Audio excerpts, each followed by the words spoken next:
नमस्कार साथियों। मैं गणेश शर्मा आपके अपने YouTube चैनल एथिका एजुटेक में आप सभी का स्वागत करता हूं, अभिनंदन करता हूं। साथियों, आज हम पढ़ाने जा रहे हैं कैपिटल स्ट्रक्चर, कैपिटल कोस्ट और कैपिटल से जुड़े हुए हमारे financial institutions, NBFCs, FDI, PFIs, इनके बारे में, सब चीज़ों के बारे में हम पढ़ेंगे। तो सबसे पहले हम बात करने जा रहे हैं कैपिटल स्ट्रक्चर के बारे में। अभी तक तो हम ये जान रहे थे कि कैपिटल होती क्या है, किस प्रकार से कामकाज करती है। तो हमने आपको अकाउंटिंग एंड ऑडिटिंग पढ़ाते वक्त बता दिया था कि कैपिटल वह होती है जिससे उत्पादकता में वृद्धि होती हो या उत्पादन का सृजन किया जाता हो, गुड्स एंड सर्विसेज जनरेट की जाती हो, वो कैपिटल होती है। अब कैपिटल में हम बात कर रहे हैं कैपिटल स्ट्रक्चर क्या होता है। कैपिटल स्ट्रक्चर, अब हम कैपिटल स्ट्रक्चर की बात कर रहे हैं यहाँ पर। और कैपिटल स्ट्रक्चर में बेसिकली क्या होता है, स्ट्रक्चर यानी संरचना, कैपिटल यानी पूंजी, पूंजी की संरचना, पूंजी की रचना, पूंजी का निर्माण। पूंजी का निर्माण कैसे होता है, इन चीज़ों को देखना है। इसमें क्या होता है कि जो पूंजी के स्रोत थे, हमने कल पढ़ा था पूंजी के स्रोत कौन कौन से हैं, लॉन्ग टर्म स्रोत कौन कौन से हैं, आपके शॉर्ट टर्म स्रोत स्रोत कौन कौन से हैं। इसमें हमने पढ़ा कि करंट असेट्स कौन कौन सी है, हमने पढ़ा फिक्स्ड एसेट्स कौन कौन सी है, हमने पढ़ा करंट लाइबिलिटीज़ कौन सी है, हमने पढ़ा परमानेंट लाइबिलिटीज़ कौन सी है। इन चीज़ों के बारे में हम बैलेंस शीट वगैरह में भी पढ़ चुके थे। अब हम बात करना चाह रहे हैं कि पूंजी के विभिन्न स्रोतों में हमने यहाँ पढ़ा था कि सबसे पहला तो इक्विटी शेयर है। साथियों देखिए, इक्विटी शेयर, इक्विटी शेयर इसका मतलब क्या है। दूसरा इसमें हमने पढ़ा प्रीफरेंस शेयर, प्रीफरेंस शेयर। तीसरा हम पढ़ने जा रहे हैं इसमें डिबेंचर। चौथा हम पढ़ने जा रहे हैं इसमें बॉन्ड, बॉन्ड। पांचवा हम पढ़ने जा रहे हैं इसमें डिबेंचर, बॉन्ड हो गया आपका, और कुछ अन्य लाइबिलिटी जैसे शेयर कैपिटल हो गया, आपका इक्विटी शेयर हो गया, तो इसमें आपका शेयर कैपिटल हो गया, आपका कंट्रीब्यूशन हो गया, कितना कितना कंट्रीब्यूशन है, शेयर कैपिटल, शेयर कैपिटल। ये हमारे स्रोत होते हैं। या छठे में हम देख लिए साहब ऋण, लास्ट में जाके ऋण हो गया हमारा, लोन हो गया, लोन हो गया, लोन। इन सब चीज़ों को देखना है। अब इसमें देखिएगा कि यदि कोई कंपनी है और अपना पूंजीकरण करना चाहती है, मार्केट कैपिटलाइजेशन करना चाहती है, अपने पूंजी में वृद्धि करना चाहती है, तो वो क्या चाहेगी, वो ये चाहेगी कि उसकी लाइबिलिटीज कम से कम हो, मतलब उस पर भार कम से कम हो, बर्डन नहीं हो उसके पास। तो वो क्या करना चाहेगी कि एक तो या तो शेयर कैपिटल है, जो अपने शेयर होल्डर्स हैं उन शेयर होल्डर्स से कहेगी कि आप जो डिविडेंड ले रहे हो किसी लोन वगैरह में, शेयर कैपिटल ज़्यादा से ज़्यादा डालो, 30%, 40%, 50% दो, क्योंकि हमें लोन जैसी लाइबिलिटीज़ नहीं बढ़ानी। दूसरा इसमें रहेगा कि उसके इक्विटी शेयर्स होंगे। इक्विटी शेयर्स का मतलब ये होता है कि जो शेयर होल्डर्स होंगे उस शेयर होल्डर्स की एक निर्धारित इक्विटी होगी, 10%, 20%, 30%, वो किस परसेंट में वो व्यवस्थाएं बनती है। ये चीज़ें आपकी हो गई। अब तीसरी हम बात करें कि इसमें इक्विटी शेयर कोई लाइबिलिटीज नहीं होती इनकी। कारण क्या होता है कि जब कोई भी संस्थान, कोई भी संस्थान या कोई भी कंपनी के शेयर होल्डर्स की इक्विटी होती है, तो उसमें लाभ या हानि जो होता है वो अंतिम रूप से प्राप्त होता है उनको, वोटिंग परसेंट या वोटिंग शेयर उनको प्राप्त होता ही है। साथ ही लाभ या हानि की स्थिति भी होती है तो वो खुद वहन करते हैं। यदि लाभ भी हो जाता है तो उनसे कह दिया जाता है कि आगे इन्वेस्ट करना है, आप रहने दीजिए, लाभ छोड़ दीजिए इस बार। तो उनको डिविडेंड नहीं देना पड़ता, प्रॉफिट नहीं देना पड़ता। आगे हम पढ़ेंगे लाभ विभाजन भी। तो लाभ विभाजन क्या होता है, तो ये इक्विटी शेयर हुआ। फिर बाद में क्या होता है, प्रिफरेंस शेयर। प्रीफरेंस शेयर ये अधिमानता शेयर है। इसमें क्या होता है कि ऐसे शेयर कंपनी क्या कर देती है, जारी कर देती है। और जारी करने का उद्देश्य ये होता है कि इन शेयर धारकों को क्या करना पड़ता है, डिविडेंड देना पड़ता है साल में। लेकिन ये कब देना पड़ता है, जब कंपनी की सारी लाइबिलिटीज का चुकारा कर दिया जाता है। समझ रहे हैं आप मेरी बातों को। जब कंपनी की जितनी भी भार हैं, जितने भी बर्डन्स हैं, जितनी भी देयताएं हैं या जितनी भी लाइबिलिटीज हैं, उनका चुकारा कर दिया, तो क्या करना पड़ता है? तो आपको ये प्रेफरेंस शेयर देने पड़ते हैं, वो प्रेफरेंस शेयर वालों को डिविडेंड देना पड़ता है।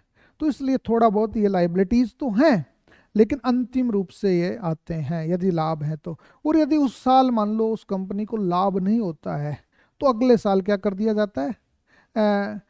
कैरी ऑन कर दिया जाता है, कैरी फॉरवर्ड कर दिया जाता है कि अगले साल हम आपको दे देंगे, इस बार नहीं हुआ कोई बात नहीं। तो इसलिए मान भी जाते हैं। डिबेंचर क्या होते हैं? ऋण पत्र है। ऋण पत्र में इनको ब्याज तो देना ही पड़ेगा, ये लाइबिलिटीज है। ये जैसे 7 साल के लिए, 8 साल के लिए आपने डिबेंचर जारी किए, ऋण पत्र जारी किए।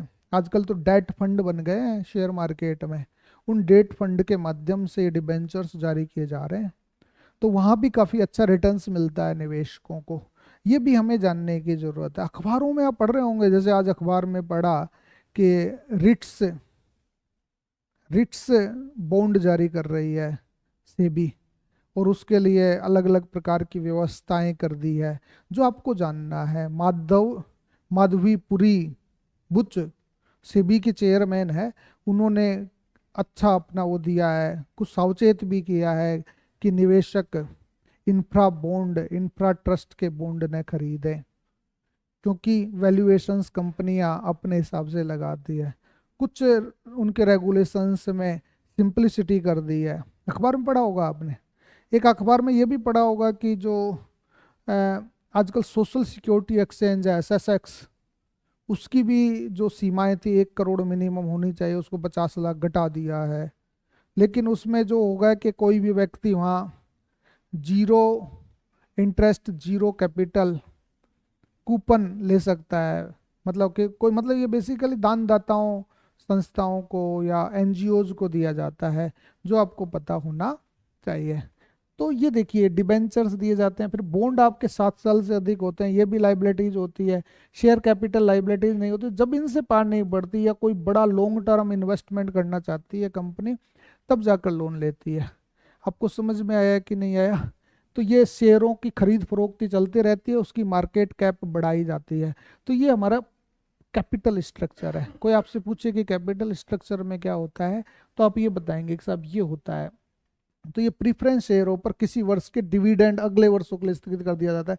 ये मैं आपको बता ही चुका हूँ सारा, अभी बोला है ना मैंने, ये सारी बातें बोली है। अब कंपनी द्वारा विभिन्न स्रोतों से पूंजी प्राप्त करने और उसके विभिन्न संपत्तियों में से कुछ निश्चित सिद्धांतों के आधार पर उपयोग करने की एक नवीन व्यवस्था का जन्म होता है, जो न्यूनतम लागत और अधिकतम उत्पादन पर जोर देती है। अब ये करना चाहते हैं कि पूंजी संरचना में हमारा जो रेशो है वो कितना होना चाहिए, हमारा शेयर कैपिटल का कितना हो, हमारे शेयर्स का कितना हो, हमारे जो प्रीफरेंस शेयर कितने हों, आपके लोन ले रहे हैं तो लोन कितना लें ताकि बर्डन्स न हो, उसका रिटर्न्स उतना मिल पाएगा कि नहीं मिल पाएगा। ये सारी बातें इसमें आती है। समझ में आया कि नहीं आया?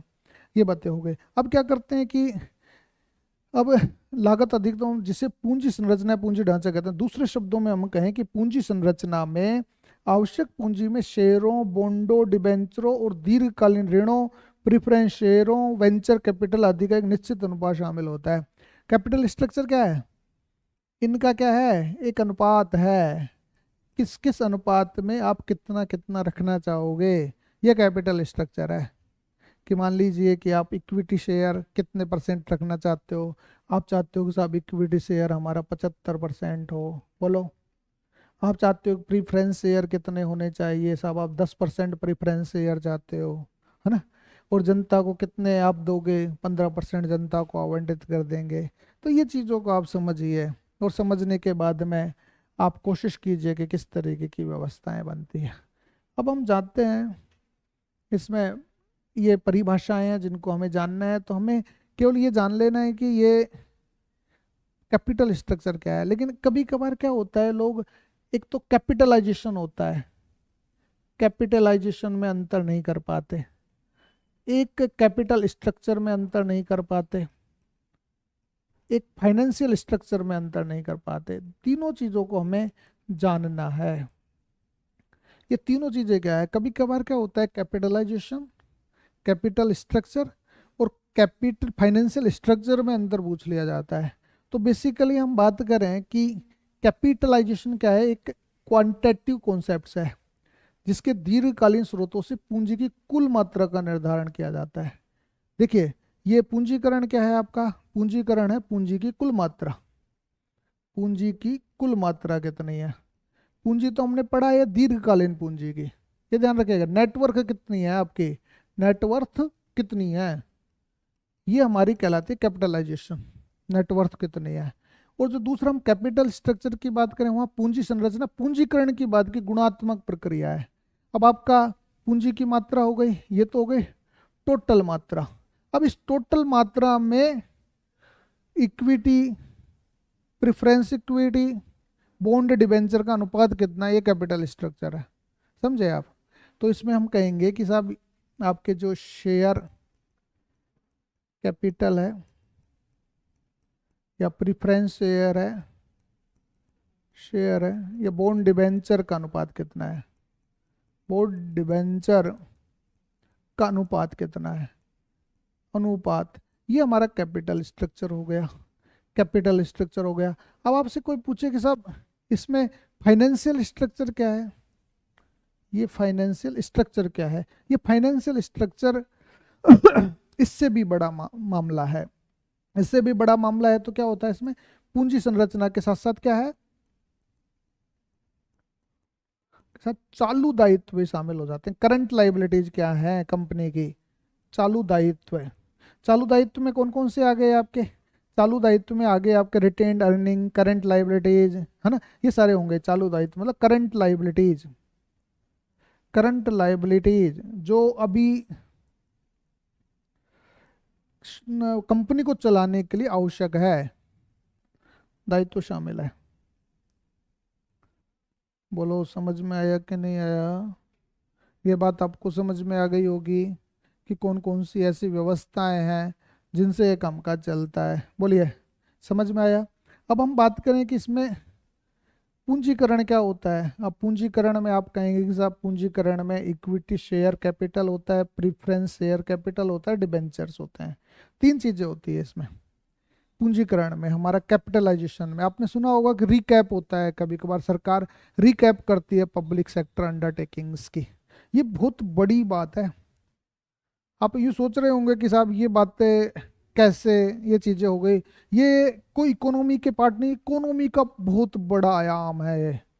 जो एक चार्टर्ड अकाउंटेंट्स की जो फर्म्स होती है, बड़ी बड़ी कंसल्टेंसीज फर्म होती है, वो इन मुद्दों पर बात करती है। और बिजनेस सेक्टर्स में जो बोलते हैं टाइकून, बिजनेस टाइकून के लिए एक बहुत पसंदीदा बातें होती है जो हमें जानने की आवश्यकता है। बोलिए समझे कि नहीं समझे, ये बात आप समझ गए होंगे। अब हम इसमें बात करें कि साहब इक्विटी शेयर कैपिटल हो गया, प्रेफरेंस शेयर कैपिटल हो गया, डिबेंचर्स हो गए आपके जो भी ऋण पत्र जारी किए हैं, ये तो आपका होगा कैपिटलाइजेशन में।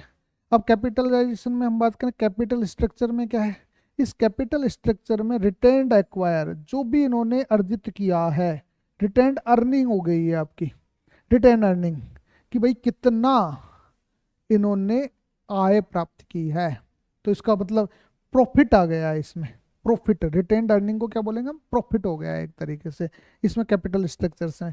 और फाइनेंशियल स्ट्रक्चर्स में क्या आ गया, जो ये था हमारा कैपिटल स्ट्रक्चर, उसके साथ में हमने करंट लाइबिलिटीज डाल दी, और करंट लाइबिलिटीज में हमारा क्या हुआ, ग्रोस करंट लाइबिलिटीज, और ये क्या है ग्रोस कैपिटल, टोटल कैपिटल कितनी है वो तो जोड़ दिया हमने इस तरीके से, ये हो गया।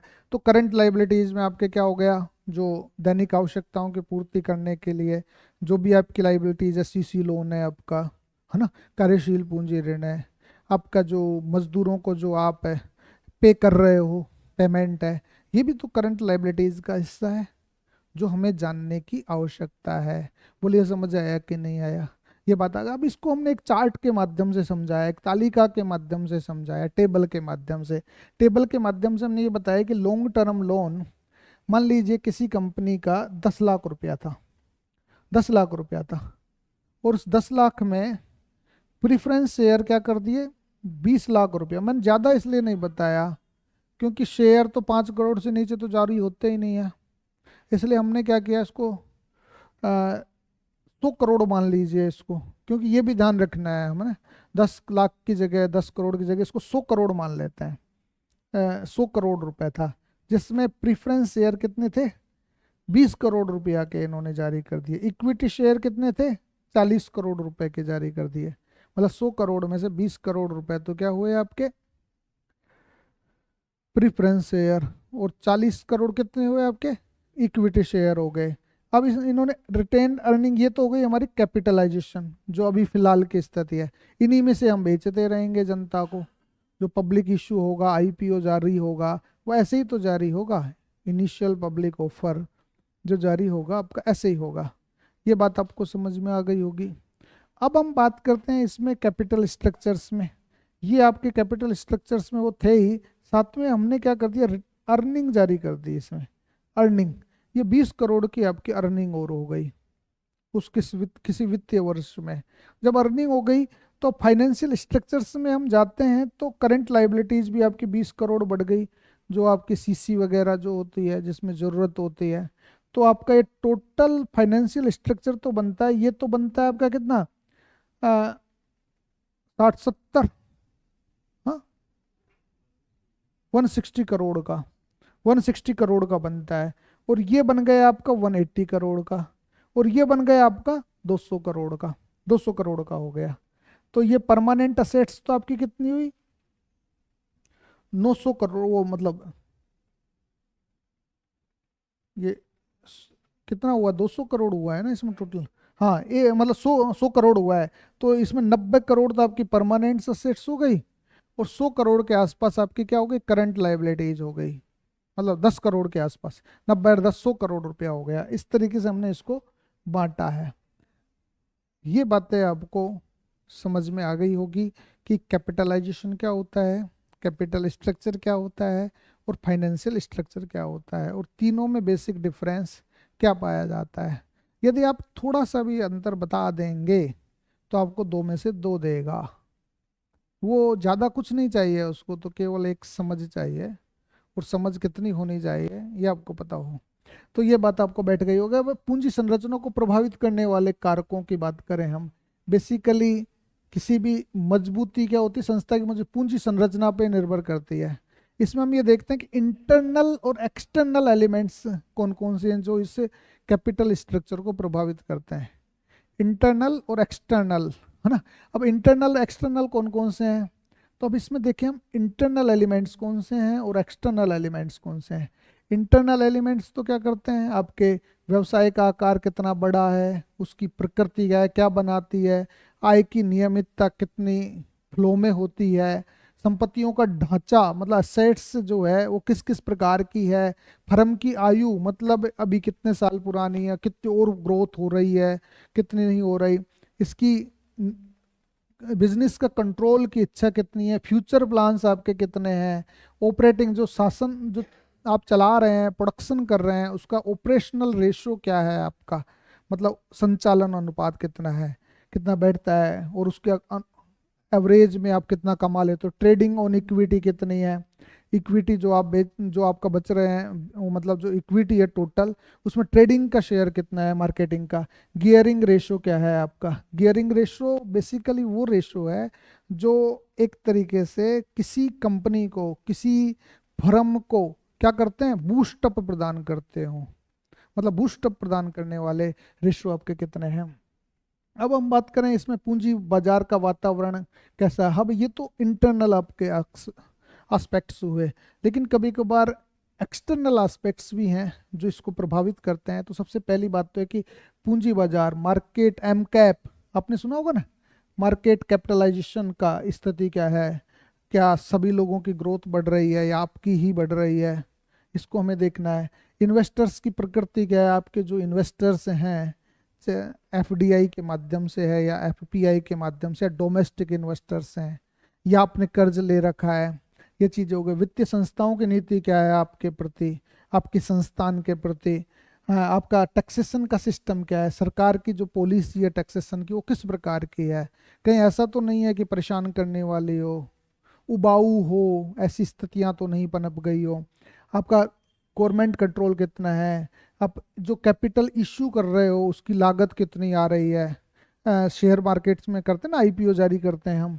सीजनल चेंजेस क्या होते हैं आपके गुड्स एंड सर्विसेज बनाने में, इकोनॉमिक फ्लक्चुएशन कितना है, आप जिस देश में काम कर रहे हैं उसकी इकोनॉमिक सिचुएशंस क्या बताती है, आपके संघर्ष की प्रकृति क्या है, कि मतलब कितना कॉन्फ्लिक्ट हो रहा है, आपको कितना प्रतिस्पर्धा करना पड़ रहा है, कॉम्पिटिवनेस आप में कितनी है, ये सारी बातें बहुत मायने रखती है। बोलो समझ में आया कि नहीं आया? ये बात आपके दिमाग में होनी चाहिए। अब हम बात करते हैं बैलेंस्ड या ऑप्टिमम कैपिटल स्ट्रक्चर क्या होना चाहिए। कई लोग कहते हैं कि साहब एक ये तो पता लगे कि हमारे इक्विटी शेयर कितने हो, हमारे प्रीफरेंस शेयर कितने हो, हमारे यूं कहें कि डिबेंचर्स का कितना अनुपात हो, बॉन्ड का कितना अनुपात हो इसमें, और कंपनी को ग्रो करने के लिए कितनी कितनी चीज़ें होनी चाहिए। ये बहुत मायने रखता है, होल डायमेंशन है प्रोजेक्ट रिपोर्ट्स का, तो जो हमें जानने की ज़रूरत है। तो हम अकाउंटेंसी और ऑडिटिंग में पढ़े हैं तभी तो ये समझ में आ रही है। यदि अकाउंटिंग एंड ऑडिटिंग में हम फाइनेंशियल स्टेटमेंट्स नहीं पढ़ते, फाइनेंशियल स्टेटमेंट टेक्निक्स नहीं पढ़ते, प्रॉफिट लॉस अकाउंट्स नहीं पढ़ते, हम आपके बैलेंस शीट में पोजिशनल स्टेटमेंट नहीं पढ़ते, fund flow statement, cash flow statement, है ना, आपका जो रेशियो एनालिसिस नहीं पढ़ते, ब्रेक इवन पॉइंट्स नहीं पढ़ते, तो बताओ ये चीज़ें समझ में आती कि नहीं आती? ये नहीं आती समझ में, इसलिए हमें जानना बहुत ज़रूरी है। और यदि आप जानना चाहते हो तो हमारे पूर्व वीडियो को देख सकते हो, है ना, जितना ज़्यादा देखोगे उतनी ज़्यादा समझ आएगी। तो ये बातें होनी चाहिए। अब हम ऑप्टिमम कैपिटल स्ट्रक्चर की बात कर रहे हैं, और कैपिटल स्ट्रक्चर ये कहता है कि ऑप्टिमम कितना होना चाहिए, क्योंकि प्रतिभूतियों का सर्वोत्तम मितव्ययी और सुरक्षित उपयोग करना हमें ध्यान रखिएगा। ऑप्टिमम यूज करना है, इकोनॉमिक यूज करना है, और हमें क्या करना है, सिक्योर्ड यूटिलाइजेशन करना है। तो हम क्या चाहते हैं, विभिन्न प्रकार की सिक्योरिटीज हैं, जैसे इक्विटी शेयर है, प्रीफरेंस शेयर है, डिबेंचर है, आदि को संतुलित अनुपात में जारी करना, जिससे क्या हो, संस्था को न्यूनतम लागत से अधिकतम लाभ की प्राप्ति हो सके। ध्यान रखिए साथियों, न्यूनतम लागत से अधिकतम लाभ की प्राप्ति। अब क्या हुआ, इसमें ऑप्टिमम कैपिटल स्ट्रक्चर क्या है, इसके लिए न्यूनतम पूंजी लागत, न्यूनतम जोखिम, इक्विटी शेयर पर अधिकतम रिटर्न, सुरक्षा, सरलता, लोचशीलता आदि मानकों की आवश्यकता होती है। ध्यान रखिएगा, हम क्या चाहते हैं कि हमारा जो कैपिटल स्ट्रक्चर का जो रेशियो है वो ये हो कि इससे मिनिमम हमारे रिस्क हो, सिक्योरिटी ज़्यादा हो, और अधिक से अधिक आउटपुट दे सके, ऐसा रेशियो हमारे पास में होना चाहिए। सेबी की गाइडलाइंस है, security exchange board of India की, है ना। सेबी ने ऋण क्षमता अनुपात कितना बताया, डेट इक्विटी रेशियो 1:1 बताया। साथियों देखिए, डेट इक्विटी रेशियो, जैसे आपकी नेटवर्थ मान लीजिए कितनी है, 10 करोड़ रुपया है, तो आप 10 करोड़ तक का लोन ले सकते हैं। डेट इक्विटी रेशियो का मतलब ये होगा कि आपकी उधार लेने की क्षमता आपकी नेटवर्थ के बराबर निर्भर करती है। 1:1 होना चाहिए डेट इक्विटी रेशियो, आपका कितना होना चाहिए, 1:1 में होना चाहिए। यदि आपने, आपकी असेट्स तो कितनी है, 10 करोड़ की, आपने लोन ले लिया 15 करोड़ का, तो ये आपके लिए घातक हो सकता है, इसलिए उतना ही लोन लो जितनी हमारी इक्विटी है ना। दूसरा हमने बताया कि अर्जन ब्याज अनुपात, अर्निंग इंटरेस्ट रेशियो है ये, जैसे आपने जो प्रॉफिट कमाया, जो अर्निंग्स कमाई, जो आपने इनकम कमाया, उस इनकम के अनुपात में आपका कितना होना चाहिए, इंटरेस्ट रेशियो 2:1 में होना चाहिए। 2:1 में मतलब आप इंटरेस्ट जो दे रहे हो उसके अगेंस्ट में आपका दुगुना अर्निंग्स होनी चाहिए आपकी। तीसरा, तरलता अनुपात कितना होना चाहिए, 1:1। 1:1 का मतलब क्या हुआ, 1:1 का मतलब ये हुआ कि जो आपके असेट्स है, उस असेट्स को यदि हमें एनकैश करना पड़े तो आप आसानी से पूरे के पूरे में कर सको एनकैश, वो होती है तरलता अनुपात। जैसे मान लीजिए आपकी 10 करोड़ की असेट्स है और 10 करोड़ का ही आपने लोन ले लिया, जब पता लगा किसी को कि इसने तो क्या किया है कि साहब ये तो दिवालिया हो गया, इंसॉल्वेंट हो गया, बैंकरप्ट हो गया, तो वो क्या कर देंगे, दूसरे जो लोग बाजार के तत्व हैं आपका पॉइंट 8 ही कर देंगे, तो बैंकों को घाटा हो जाएगा। 10 करोड़ का तो लोन था आपका, 10 करोड़ का ही आपने असेट्स दिखाई, और जब आप इंसॉल्वेंट हो गए, मान लो किसी वजह से आप दिवालिया हो गए, है ना, बैंकरप्ट हो गए, आप लोन चुकाने में सक्षम नहीं है, तो आप क्या करेंगे कि आप ऐसी स्थितियां पनपेंगी कि आपका जो ग्राहक है, बाजार है, वो बाजार डाउन हो जाएगा। इसलिए बैंक भी जब अपना लिक्विडिटी रेशो है, असेट्स लिक्विडिटी रेशो 1.5 गुना, 1.25 गुना रखता है, ताकि ऐसी स्थिति भी आई तो इक्वलाइजेशन हो सके। बोलिए समझ में आया कि नहीं आया? ये बातें आपको समझना चाहिए। अब हम इसके सिद्धांत भी हैं, कुछ प्रिंसिपल है कैपिटल स्ट्रक्चर के, उस प्रिंसिपल्स को हमें समझना चाहिए।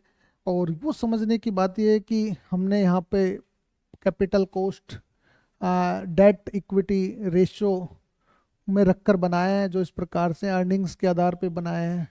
तो सबसे पहली बात है शुद्ध आय का सिद्धांत। नेट इनकम थ्योरी है, डेविड डुरांड द्वारा दी गई है, डेविड डुरांड द्वारा। इन्होंने ये बताया कि बेसिकली समता पूंजी लागत सिद्धांत कहते हैं, जिसके अनुसार किसी व्यावसायिक संस्था अपनी पूंजी संरचना में ऋण पूंजी अनुपात डेट कैपिटल रेशियो में वृद्धि करके फर्म के मूल्य में वृद्धि या पूंजी की समग्र लागत में कमी कर सकती है। ये यूं कह रहे हैं कि डेट इक्विटी रेशियो में वृद्धि करके, रेशियो में वृद्धि करके। अब बेसिकली रेशियो में वृद्धि कैसे होगी कि इक्विटी में वृद्धि कर दीजिए, डेट को कम कर दीजिए। इसमें क्या हो गया आपका डेट अबो equity upon debt, equity upon debt, ये रेशियो बनेगा। तो रेशियो बनेगा तो हमारा क्या होगा, इसको बढ़ा, कब बढ़ेगा, जब इक्विटी बढ़ेगी, डेट कम होगा। डेट यानी उधार, उधार यानी ऋण, डेट यानी ऋण होता है, समझ में आ रहा है आपको? तो ये चीजें जितनी वृद्धि हो जाएगी अपने आप ही हो जाएगी, और समग्र लागत में कमी आ जाएगी, कि जो पूंजी की जो एग्रीगेट कॉस्ट है वो कम हो जाएगी। ये गणितीय सिद्धांत तो इतना तो आप जानते ही होंगे गणितीय मूल्यों में। अब हम बात करते हैं नेट ऑपरेटिंग इनकम थ्योरी। ये भी डेविड ड्यूरांड ने दी थी। इन्होंने ये बताया था कि एक फर्म की पूंजी संरचना में परिवर्तन फर्म के कुल मूल्य को प्रभावित नहीं करता, नेट वैल्यू को प्रभावित नहीं करता, वरन पूंजी की समग्र लागत स्थिर रहती है, चाहे प्रबंधन ऋण समता अनुपात 50:50 हो, या 30:70 हो, या 0:100 हो, किसी को भी अपना है। ये कहते हैं कि नेट ऑपरेटिंग सिस्टम जो कंपनी के उत्पादन क्षमता को बढ़ाए रखती है, उत्पादन को बढ़ाने में मदद करती है, उसमें ये कोई मायने नहीं रखता कि कैपिटल कॉस्ट आपकी कितनी होनी चाहिए, कैपिटल स्ट्रक्चर की वैल्यू कितनी होनी चाहिए, चाहे 50:50 हो, मतलब इक्विटी 50, डेट 50, है ना, दोनों बराबर हो। 30 अनुपात में मान लीजिए डेट क्या हुआ, इक्विटी आपकी कितनी हुई 30, और 70 क्या हुआ आपका डेट हुआ, या 0, या किसी को कोई फर्क नहीं पड़ता। ये बेसिकली प्रोडक्शन के पॉइंट ऑफ व्यू से देखी जाती है, वो कॉस्ट के पॉइंट ऑफ व्यू से देखी जाती है। परंपरागत सिद्धांत में क्या होता है, पूंजीकरण में ऋण एवं इक्विटी के विवेकपूर्ण मिश्रण से फर्म के कुल मूल्य में वृद्धि तथा पूंजी लागत में कमी की जाती है। हम ये देखते हैं कि हमारा डेट और इक्विटी का क्या ऐसा मिक्स्ड रेशो बनाया जाए ताकि हम आसानी से लागत को तो कम कर सकें और उत्पादन को बढ़ा सकें। ये कोई एग्जाम्स में आपसे नहीं पूछा जाएगा, लेकिन जानना है। यदि आपको लगे कोट करने की जरूरत है कहीं, तो कोट कर दीजिए। कोट करने से आपको नंबर मिलते हैं, 2 नंबर में, 5 नंबर कैसे ही आएंगे सवाल तो, लेकिन 2 नंबर और 5 नंबर में ये कैसी व्यवस्थाएं बनाएंगे, इनको देखना है हमें। और 5वां मोदी गिलियानी और मिलर सिद्धांत है। ये क्या है, नेट ऑपरेटिंग इनकम की तरह ही है, लेकिन इसमें कॉरपोरेट टैक्स की अनुपस्थिति होती है, और उपस्थिति दोनों में ही पूंजी संरचना में हुए परिवर्तन का अध्ययन किया जाता है। इसमें क्या होता है, जो नेट ऑपरेटिंग है ना ये वाला, इसमें हम क्या कर देते हैं कि कॉरपोरेट टैक्स को घटा कर देखते हैं पहले तो, या फिर कभी कभार कॉरपोरेट टैक्स को हटा देते हैं। बेसिकली मॉडर्न थ्योरी है, मॉडर्न थ्योरी है जो अभी फिलहाल में दी गई है, जिनको हमें जानना है। तो ये बातें आपको समझ आ गई होगी। हम बात करते हैं कैपिटल कॉस्ट की। कैपिटल कॉस्ट देखिए क्या समझ में आ रहा होगा कैपिटल कॉस्ट के नाम से, पूंजी लागत है ना, पूंजी की लागत। ये पूंजी की लागत नहीं है बेसिकली, एक तो आपको ये दिमाग में देख लेना है, ये रिटर्न्स है। बेसिकली पूंजी अलग अलग रेशो में बनती है, पूंजी की संरचना अलग अलग प्रकार की होती है, ये आप जानते ही हैं। शेयर में होती है, हाँ, प्रेफरेंस शेयर में होती है, equity share, preference share, debenture, bond, है ना, ये सारे इन रूपों में होती है। अब इन रूपों में पूंजी लागत कोई कॉस्ट नहीं है, ऑपरेटिंग कॉस्ट नहीं है। बेसिकली जितने भी धारक हैं इसके, पूंजी को लेने वाले धारक हैं या पूंजी को धारण करने वाले जो भी धारक है, उनको आप कितना रिटर्न्स दे रहे हो, जो रिटर्न्स दे रहे हो वो पूंजी लागत है। जैसे मान लीजिए इक्विटी शेयर होल्डर्स को आपने 20% प्रॉफिट हुआ, उसका लाभांश बांट दिया, आपने लाभ बांट दिया। आपके जो प्रेफरेंस शेयर वाले हो उनको डिविडेंड आपने बांट दिया। डिबेंचर्स वालों को आपने इंटरेस्ट दे दिया। बॉन्ड वालों को एक निश्चित रिटर्न्स दे दिया। ये कैपिटल कॉस्ट है। समझ में आई कि नहीं आई ये बात? कोई आपसे पूछे कैपिटल कॉस्ट क्या है, इस बात को समझना है। आप रटना रटाना ये बंद कर दीजिए। लिखना है तो ऐसे लिख लीजिए और हम नंबर अच्छा देगा एग्जामिनर। और ऐसे रट के नंबर देंगे, रट के लिख के आएंगे तो नंबर नहीं आएंगे। बेसिकली वही है कि हमारी क्या है, ये शेयर डिबेंचर तो हमने बता ही दिया है। और प्रोजेक्ट से इतनी आय अवश्य होनी चाहिए ताकि पूंजी स्रोतों को भी निश्चित रिटर्न दिया जा सके। आप क्या करना चाहेंगे कि जो पूंजी स्रोत है हमारे कैपिटल स्ट्रक्चर, जैसे हमारी एंटरप्राइजेज की बात करें तो हमारे कैपिटल स्ट्रक्चर्स में क्या है, हमारे शेयर होल्डर्स कौन है, उनको एक निश्चित मात्रा में रिटर्न्स तो पहुंचना ही चाहिए। इतनी तो आय आप सृजित कर ही लीजिए। तो प्रबंधन में एक न्यूनतम रिटर्न्स का निर्धारण करना पूंजी लागत कहलाता है। ध्यान रखिएगा, कोई आपसे पूछे कि न्यूनतम रिटर्न्स का निर्धारण है ये डिटर्मिनेशन ऑफ मिनिमम रिटर्न्स। ये मिनिमम रिटर्न्स किस प्रकार से काम करता है? पूंजी लागत क्या होता है? निवेशकों की दृष्टि से उस त्याग का पुरस्कार है जिसकी वह वर्तमान उपभोग को स्थगित करके भविष्य में निवेश के बदले प्राप्त करने की इच्छा रखता है। आज यदि कोई व्यक्ति आप अपना अर्निंग का पैसा आपकी संस्था में लगा रहा है, आपकी फर्म में लगा रहा है, आपकी कंपनी में लगा रहा है, तो अपना जो प्रेजेंट कंजम्पशन को तो वो खो ही रहा है ना, त्याग कर ही रहा है ना। क्यों कर रहा है? भविष्य में अच्छे रिटर्न्स की आशा में। बोलिए, सोचिए आज यदि मुझे तनख्वाह जो मिल रही है और उसको मैं कहीं किसी में लगा रहा हूँ तो मैं क्या चाह रहा हूँ कि अच्छा रिटर्न्स मिलेगा, तभी तो लगा रहा हूँ। नहीं तो भविष्य किसने देखा भाई? भविष्य तो किसी को पता ही नहीं है क्या होगा। लेकिन हम एक चाहते हैं कि एक अच्छा रिटर्न्स मिले, हमारी भावी पीढ़ी सुरक्षित रहे और हम भी सुरक्षित रहें, ऐसा भाव हम चाहते हैं। तो ये चीजें हो गई। अब फर्म की दृष्टि से देखें तो हम, तो फर्म की दृष्टि से पूंजी का उपभोग करने के बदले निवेशकों को दिया गया रिटर्न ही पूंजी लागत है। देखिए, आप उपभोक्ता की दृष्टि से देखें, मान लो मैं निवेशक की दृष्टि से, तो सोच लीजिए कि वो अपने उपभोग का त्याग कर रहा है। और फर्म की दृष्टि से देखें तो पूंजी का उपयोग कर रहे हैं, उसकी पूंजी का। तो ये आपका पूंजी लागत है। पूंजी लागत क्या है? एक रिटर्न्स रेट है जो एक संस्था बाजार दर में अपने मूल्य में वृद्धि करने के लिए वित्त के स्रोतों के रूप में निवेश चाहती है। और सोलोमन इजरा ने तो ये भी कहा है कि अपेक्षित अर्जनों की न्यूनतम दर या पूंजी खर्च की विच्छेद दर, कट ऑफ रेट कहा है इन्होंने, कि आपकी कट ऑफ रेट क्या है, मिनिमम आप कितना दे सकते हो, ये आपकी पूंजी लागत बताती है। इसकी विशेषताओं की बात करें, आपसे तो कोई पूछेगा कि भाई पूंजी लागत का अर्थ बता दीजिए, विशेषताएं बता दीजिए, इसके अलावा कोई ज़्यादा पूछेगा ही नहीं। विशेषताओं में तो हम देखें कि कोई लागत नहीं है, ये पहली विशेषता तो, क्योंकि इसमें रिटर्न्स रेट है जो उपलब्ध प्रोजेक्ट से प्राप्त आय से मिलती है। ये जान लेना, जिसने ये जान लिया कि पूंजी लागत कोई लागत नहीं है तो पहली विशेषता पता लग गया। दूसरा है कि ये न्यूनतम रिटर्न्स रेट है। जब लागत नहीं है तो ये भी पता लग जाएगा कि रिटर्न्स रेट आए, कि कम से कम आपको तो इतना देगी संस्था, शेयरों के मार्केट वैल्यू यथावत रखने के लिए अर्जित करेगी ही कुछ। तीसरा है कि यह व्यावसायिक और वित्तीय जोखिम का पुरस्कार है, ये रिवार्ड ऑफ रिस्क है, ये रिवार्ड ऑफ रिस्क है जिसको हमें जानना है। जहां व्यावसायिक जोखिम बिक्री में परिवर्तन के कारण परिचालन लाभों में परिवर्तनशीलता की माप है, वहां वित्तीय जोखिम क्या है? फर्म की पूंजी संरचना पर निर्भर करता है। ये एक तीसरी विशेषताएं हो गई। अब पूंजी लागत का महत्व क्यों है? आपसे कोई पूछे कि साहब इसकी इम्प्लीकेशंस क्या है, इम्पोर्टेंस क्या है हमारे समाज में। इम्पोर्टेंस की हम बात करें कि पूंजी लागत का बहुत महत्व है, क्योंकि इसके निर्धारण में, पूंजी संरचना के निर्धारण में सहायक है। इसी से तो पता लगता है कितना प्रतिशत, कितना अनुपात आपका इसमें। तो पूंजी संरचना निर्धारित ही नहीं होगी इससे। पूंजी संरचना में पूंजी के स्रोत हो गए आपके। बोलो, समझ में आया कि नहीं आया? पूंजी के स्रोतों में हम पढ़ ही लिए थे, दीर्घकालीन स्रोत और शॉर्ट टर्म स्रोत। पढ़े थे कि नहीं पढ़े थे? अलग अलग प्रकार से पढ़े थे हमने, ये बात आप जान ही गए होंगे। अब वित्तीय स्रोतों का तुलनात्मक अध्ययन संभव है, यदि जानेंगे तो उसका कंपैरेटिव एनालिसिस कर पाएंगे हम। परियोजना लाभप्रदता का मतलब इसकी प्रॉफिटेबिलिटी का भी इवोल्यूएशन हो जाएगा हमारा। फिर हम जानेंगे इससे फर्म की संभावित आय और उसमें निहित जोखिमों का ज्ञान हो जाएगा, हमें रिस्क का नॉलेज ऑफ रिस्क पता लग जाएगी। कार्यशील पूंजी की मात्रा, उसके स्रोत और लाभांश नीति का हमें पता लग जाएगा, डिविडेंड पॉलिसी का पता लग जाएगा। इसे समझ में आया कि नहीं आया? बिल्कुल, इसको 1 2 3 4 5 में भी आप लिख सकते हैं, आप इसको पैरा में भी लिख सकते हैं। 1 2 3 4 5 में लिखेंगे तो आपको अंडरलाइन करने की जरूरत नहीं पड़ेगी, इसमें लिखोगे तो आपको एक एक चीज अंडरलाइन करने की जरूरत पड़ेगी। एग्जामिनर को बताना पड़ेगा कि मैंने 3 तथ्यों को या 4 तथ्यों को दे दिया है, इसलिए 1.5 नंबर या 3 नंबर तो दे ही दीजिए मुझे।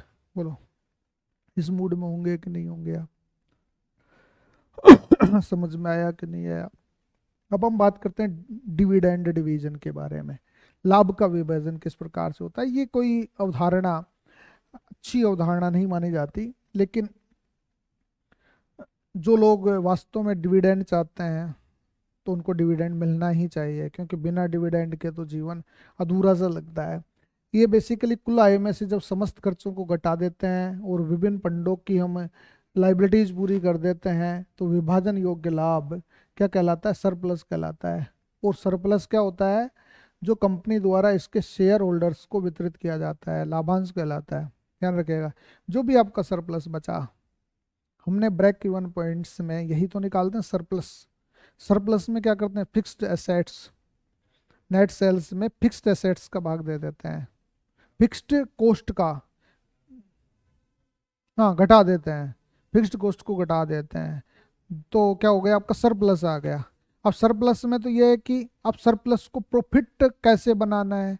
प्रॉफिट ऐसे बनाना है कि यदि आपकी ऑपरेटिंग कॉस्ट है, आपकी वेरिएबल कॉस्ट है, उस वेरिएबल कॉस्ट को क्या करेंगे? यदि अपन बढ़ाएंगे तो आपका प्रोडक्शन भी बढ़ेगा, आपकी नेट सेल्स भी बढ़ेगी, तो वो हम देख लेंगे कितनी कैपेसिटी पे हमें चलाना है। बोलो, समझ में आया कि नहीं आया? ये बात हो गई। अब क्या करते हैं? लाभांश है, शेष भाग संस्था के लिए फंड्स की आवश्यकता तथा भावी परियोजनाओं में निवेश कर दिया जाता है।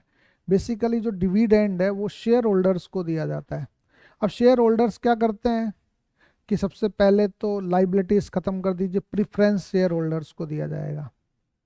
प्रीफरेंस शेयर होल्डर्स के बाद जो बचेगा तो उसमें यदि कंपनी ने अपनी इन्वेस्टमेंट पॉलिसी बनाई है या कोई नया प्रोजेक्ट तैयार किया है, उस नए प्रोजेक्ट्स में इन्वेस्ट कर देगी, तो उनको नहीं देगी, कुछ एक दे देगी, भाई आप इतना इतना रख लीजिए। 100 करोड़ का मान लो उनके पास सरप्लस बच रहा है, तो 100 करोड़ में कहेगी कि 50 करोड़ तो अपन प्रोजेक्ट इन्वेस्ट कर देते हैं, 50 करोड़ में अपन 5 लोग बांट लेते हैं।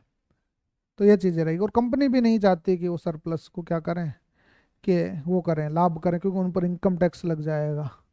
तो वो इन्वेस्ट करना ही एक बेहतरीन उपाय समझते हैं। समझ रहे हैं कि नहीं समझ रहे? इनकम टैक्स की नीति से, कॉरपोरेट टैक्स की नीति से, जीएसटी की नीति से हमें ये समझना जरूरी है। यदि ये नहीं समझेंगे तो सारी चीज़ों को बताओ कितना जोरदार पढ़ रहे हैं कि नहीं पढ़ रहे हैं हम? कितनी बड़ी बड़ी बातें आपको सिखाई जा रही है आरएस मेंस की तैयारी के लिए। छोटा सा एग्जाम है आरएस मेंस, उसके लिए आपको कितनी बड़ी बड़ी बातें बताई जा रही है। ये इसलिए बताई जा रही है क्योंकि हमारा जो व्यवस्था है कॉरपोरेट गवर्नेंस वाली व्यवस्था है, और भविष्य में एक प्रशासक को कॉरपोरेट के साथ जुड़कर कामकाज करना पड़ेगा। यदि वो प्रशासक कॉरपोरेट के बारे में नहीं जानता तो फिर कॉरपोरेट वाले उसको नचा देंगे। ऐसी स्थिति आती है, कॉरपोरेट्स वाले तो हमारे पास आते हैं तो वो सोचते हैं कि सर आपको तो क्या पता होगा, छोड़िए ना इन चीज़ों को, बताओ कहाँ जाना है आपको, बता देना, क्या करना है बताओ, क्या करें आपके लिए, क्या सुविधाएं दें आपको। वो सुविधाएं दे देंगे और आप सुविधाओं में खुश हो जाओगे।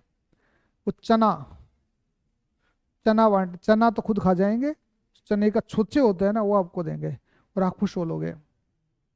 सरप्लस का शेयर होल्डर्स में कितना डिविडेंड के रूप में बांटा जाए, कितना अनुपात निवेश किया जाए, जो लाभांश नीति है हमारी प्रॉफिट पॉलिसी के अंतर्गत किया जाता है। ये एक प्रॉफिट पॉलिसी भी बनाते हैं उसमें कि भाई हमारी प्रॉफिट पॉलिसी ये रहेगी कि इसमें से हम नेक्स्ट उसमें इतना तो हम इन्वेस्ट कर देंगे और इतना हमारा लाभ को बांट देंगे। ये चीज़ हो गई। तो इसमें दो समस्याएं पैदा होती है। पहली तो उचित लाभांश बांटकर उन्हें शेयर होल्डर्स को संतुष्ट करना पड़ता है। पहली तो यह है। दूसरी है क्योंकि शेयर होल्डर्स कंपनी की पूंजी में अधिकतम आय अर्जित करने और अपनी संपदा का मूल्य अधिकतम करने के लिए निवेश करते हैं। एक तो समस्या ये है कि हमें शेयर होल्डर्स को संतुष्ट करेंगे, क्योंकि कोई भी शेयर होल्डर्स ऐसा थोड़ी है कि भाई आगामी निवेश कर देंगे, उसको एक साल भर बाद में चाहिए तो सही ना कुछ राशि तो। दूसरा ये कि संस्था को अपने भावी विकास और विस्तार के लिए फंड्स की आवश्यकता होती है, फंड्स की आवश्यकता होगी। और यदि संस्था अपनी आय का अधिकतम भाग शेयर होल्डर्स में वितरित कर देती है तो संस्था के भावी विस्तार और कार्यशील पूंजी आवश्यकताओं की पूर्ति के लिए बाह्य स्रोतों जैसे नवीन शेयरों को जारी करना, डिबेंचरों की प्राप्ति करना, उन पर निर्भर होना पड़ेगा। तो वो भी एक बड़ी समस्या हो जाएगी इनके साथ में। तो ये प्रॉफिट डिविडेंड की बात है। ये बात तो इसमें विकास और लाभांश दोनों चलते हैं, मतलब निवेश और लाभांश, विकास को कहेंगे हम निवेश, निवेश और लाभांश दोनों चलेंगे इसमें। बोलो समझ में आई कि नहीं आई? अब समझ में आई तो देखिए क्या क्या चीज़ें वांछनीय है इसमें, कैसी स्थितियां बनती है जिनको हमें जानना है। और बैंकिंग नॉन बैंकिंग इंस्टीट्यूशंस में हम बता ही चुके हैं आपको, इसको बताने की ज़रूरत है क्या?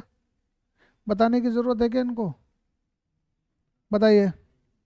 मेरे हिसाब से ये मैं बता चुका हूँ आपको कि बैंकिंग जो व्यवस्था है हमारी, जो दो प्रकार की है, इसमें कमर्शियल बैंक है, कमर्शियल बैंक को भी शेड्यूल्ड बैंक और नॉन शेड्यूल्ड बैंक में बांटा गया है।